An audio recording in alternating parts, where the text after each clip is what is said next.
வணக்கம். GV communication சார்பாக மீண்டும் உங்கள் ராஜ்குமார் உங்களை வரவேற்கின்றேன். ஆன்மீக பதிவு, நாடி ஜோதிடத்தில் வரக்கூடிய சில முக்கிய மனித குலத்துக்கு ஏற்ற விஷயங்களை பற்றி தான் இப்போ பேச போகிறோம்.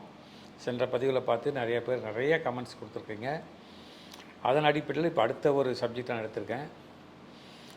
இது இந்த காண்டம் பேர் ஒரு ஸ்பெஷல் சாப்டர், அந்த நாடியில் வரக்கூடிய ஸ்பெஷல் சாப்டர். இது பேர் ஔஷத காண்டம்னு பேர். இது ரொம்ப இன்ட்ரெஸ்டிங்காக இருக்கும், எக்ஸ்ட்ராடினரி இன்ட்ரெஸ்டிங். இது உதாரணத்தோடையே நான் உங்களுக்கு சொல்கிறேன். நம்ம அடையாள காண்டம்லாம் பார்த்துட்டு சில முக்கியமான அடுத்த காண்டங்கள்லாம் பார்த்த பிறகு நம்மளுக்கு என்னென்ன வியாதிகள் வரும் அப்படின்றது.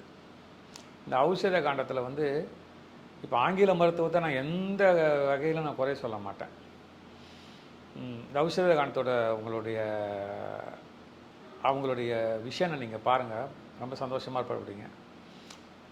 சில பேருக்கு சித்த மருத்துவமே சொல்லுவாங்க, சில பேருக்கு என்ன பண்ணுவாங்க அப்படின்னு கேட்டால்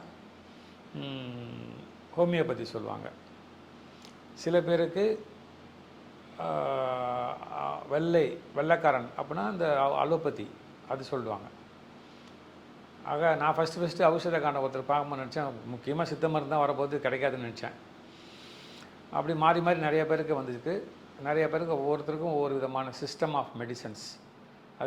இதில் என்ன ஒரு முக்கியமான விஷயம், நீங்கள் ஆச்சரியப்படக்கூடிய விஷயம் என்னென்னு கேட்டிங்கன்னா, எந்த டாக்டர், அவருடைய பேர் என்ன, அவர் எந்த ஊரில் இருக்கார், அவர் பார்க்க எப்படி இருப்பார், அவருடைய பெயர் என்ன, கடவுள் பெயரா இல்லை ஒரு மலரோட பெயரா, ஒரு இல்லை ஒரு ஊரோட பெயராக எல்லாம் கிளியராக வரும். அதாகப்பட்டது. இப்போ ஒரு உதாரணத்துக்கு சொல்கிறேன். ஒரு மருத்துவருக்கே, ஒரு மிகப்பெரிய சர்க்கரை நோய் நிபுணர், ஒரு மருத்துவர், அவருக்கு தோலில் ஒரு தீர்க்க முடியாத வியாதி. அது இங்கிலீஷில் என்னமோ சொல்கிறாங்க, சொரியாசிஸ் அப்படி இப்படி சொல்கிறாங்க. இதில் அது ஒரு பித்தத்தோட இதுன்னு சொல்லி தான் வந்துச்சு. நான் தான் அவரை கூப்பிட்டு போனேன், பார்த்தவரை குறிப்பிட்ட மூலிகை ஒன்று அதை எடுத்து இந்த வைத்தியர் பண்ணி கொடுத்தா சரியாக போடுன்னு வந்துச்சு. சரியாயிட்டார், நல்லா இருக்கார் இன்றைக்கி.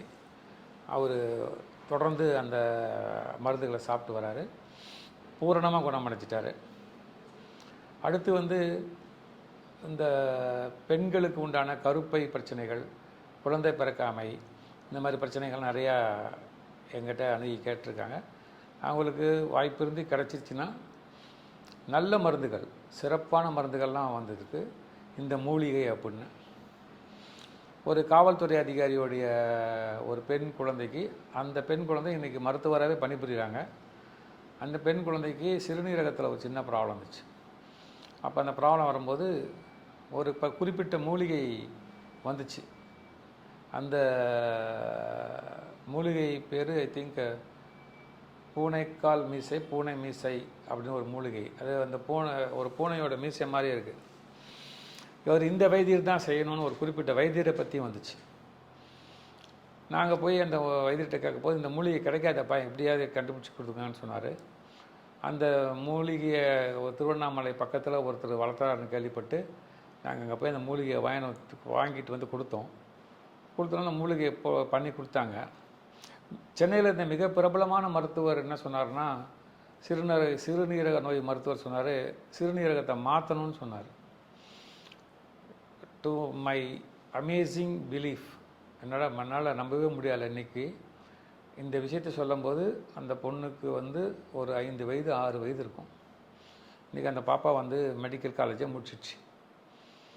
சிறுநீரகம் மாற்றலை, ஒன்றும் பண்ணலைங்க. அந்த மருந்து சாப்பிட்டு 1 மணி நேரம் 2 மணி நேரம் சாப்பிட்டு அப்பப்போ செக் பண்ணிட்டே இருக்காங்க, நல்லா தான் இருக்குது. இது மாதிரி இந்த குடல் சார்ந்த, வயிறு பகுதி சார்ந்த, மூளை வளர்ச்சியற்ற குழந்தைகள், அது நிறைய பார்த்துருக்கேன். அவங்களுக்கு ரொம்ப சிறப்பாக இந்த ஔஷத காலத்தில் என்ன மருந்துன்னு வருது.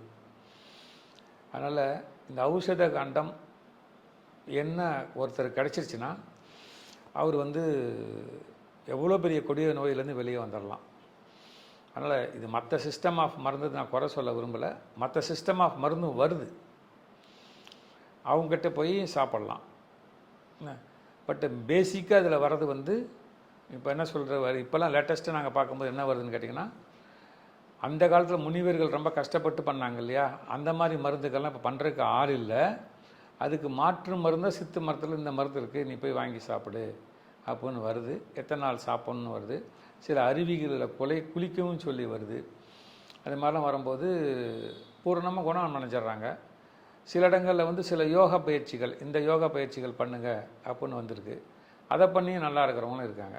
ஸோ இந்த ஔஷத காண்டத்தின் ஒரு பேசிக் பெனிஃபிட் ஆஃப் நம்மளுடைய மனித குலத்துக்கு கிவன் பை அவர் எஸ்டீம்டு முனிவர்கள் ரொம்ப யூஸ்ஃபுல்லாக இருக்கும். இதை நீங்கள் யாருக்காவது உங்களுக்கு வேணும்னா நல்ல ஒரு நாடி ஜோதிடர் இருந்தாங்க கிடைச்சாங்கன்னா பாருங்கள், பார்த்து பயன்பெறுங்கன்னு சொல்லி இந்த பதிவை முடிச்சு கொண்டிருக்கிறோம். தேங்க்யூ.